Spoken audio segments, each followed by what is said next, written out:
good leader does. Now back to our session, we're just on the starting line, and I've finished with, we're going to talk about and define oneness tonight. And so let's watch Tim and Lee take us through oneness, the measure of marriage. And I'd stop there, you'd open your workbooks to that, and what we're going to do is we're just going to watch a little clip, just a short clip of that video, that opening session. What we're going to do is show you the opening and the closing where Tim's making the promises for the series. I'm not going to show you the definition and all the guts of it because that would take too long. But let's just watch it so you can just sample the video and feel the quality of it. Okay, let's watch it. Oneness, the measure of marriage. Lee and I are so much the same, but so very different. We were born in the same city, Memphis, Tennessee.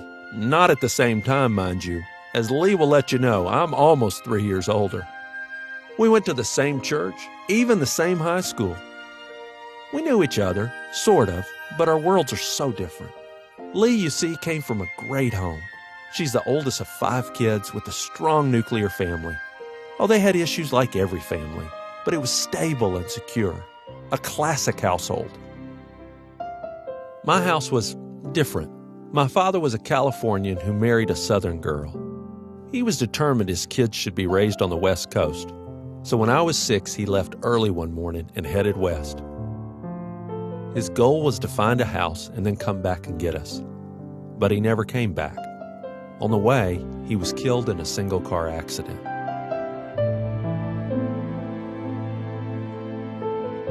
Those years were tough. Tough on my mom, tough on my brothers and sister, tough on me. As I headed into my teen years, Mom remarried. Growing up in a blended family then brought on a new set of challenges. Lee and I both went off to school for college, but for different reasons found ourselves back in Memphis. That's when our worlds came together. First, we became great friends. Then I became smitten. I was head over heels for her, and after a time of persistence on my part, we fell in love. On a snowy day in December 1990, we married. There was so much about life and marriage we didn't know, but we were committed to find out. We wanted our marriage to work. And thankfully, it has, though not without our share of difficulties. Today, with 5 kids in the house, 2 off at college, and more challenges and changes than you can shake a stick at, Lee and I are still learning, still figuring it out together. But what we have learned about marriage and what we know does work, we now have the opportunity and privilege of sharing with you.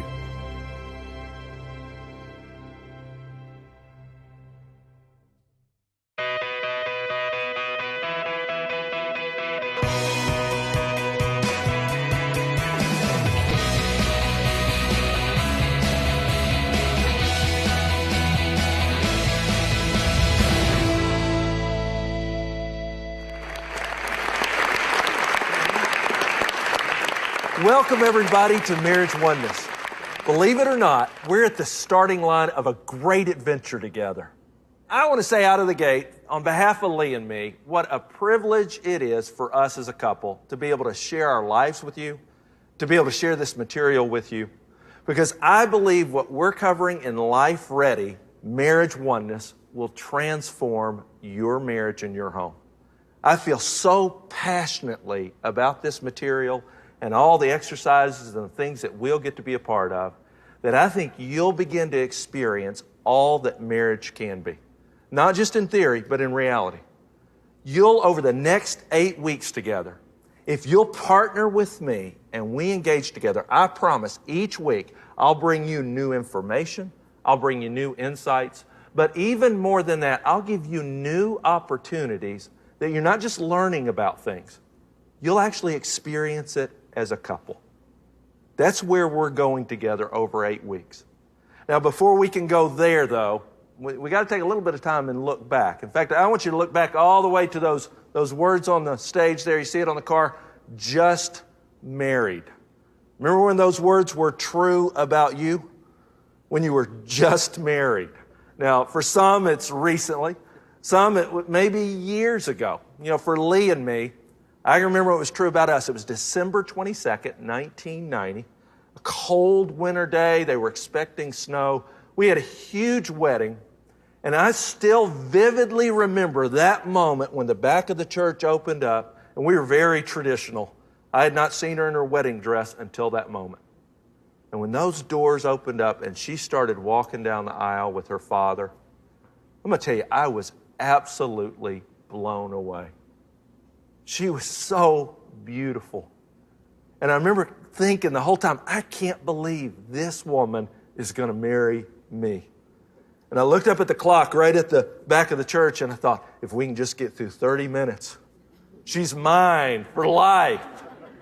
And we did. We said those vows and we didn't have a lot of money. So to honeymoon, I borrowed her father's car and they decorated it all up. And we had the classic just married plastered across the back and drove across Tennessee. We honeymooned in the Smoky Mountains up in Gatlinburg.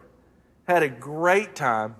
And everywhere we would drive, people would see that just married and they'd smile at us, they'd honk at us. A couple of times we pulled into restaurants and people actually purchased our meals. They just wanted to celebrate with us. In fact, I was tempted when we got back home maybe to leave it on for a couple of months there, just to have that just married there. But you know, there's a point where you have to wash it off the car. There's a point after the honeymoon that phrase, it just doesn't work anymore. But I'll tell you, you know, if you were to put a phrase over the back of most couples' car, if you were to describe their marriage, for a lot of couples, the term just married is actually appropriate. Now, I'm not talking the length of their marriage, I'm talking the quality of their marriage. Where somewhere along the way, they've settled into being just married. And it's easy to do. I mean, we struggle with it. We can look up and find ourselves just married. And even as I hear that, I don't like that. I have to tell you, I have higher aspirations.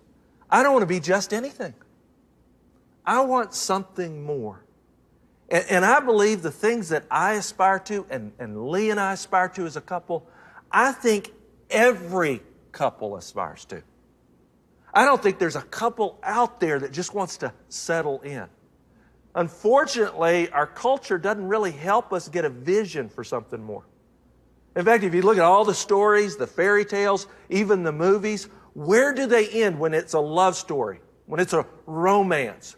It always ends with the couple getting together, and at best, it ends with their marriage. In fact, do you know the number one romantic comedy of all time? The number one movie, grossing romantic comedy of all time. And guys, I'll give you a hint here. It's not one of the Godfather trilogy or a Terminator movie. No, number one all time is My Big Fat Greek Wedding. That's a great movie. But notice the title. It's My Big Fat Greek Wedding. It's not My Big Fat Greek Marriage. Nobody cares about your big fat Greek marriage. In fact, if you want to find a movie about marriage, you don't find it under romantic comedies, do you? You find it over in the drama section. Now look at that and go, wait, something's wrong there.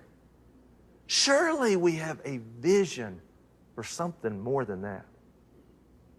Surely we have a desire. I think it beats in the heart of every single one of us to want something more than just a marriage. We want a partnership. We want companionship. We want that person that knows us like nobody else in the world. You know what we want? We want the term I call oneness. Oneness. You can see it in your notes, the oneness factor. This is a theme. This is going to be the drumbeat of this series because I want us to lift our eyes together. Instead of just being married, I want us to dream and look again and have a vision for what marriage could be as couples experiencing oneness. I'll talk about this theme time and time again. And the reason I do is because if you look in the Bible, that's the theme you'll see over and over again when the Bible describes marriage.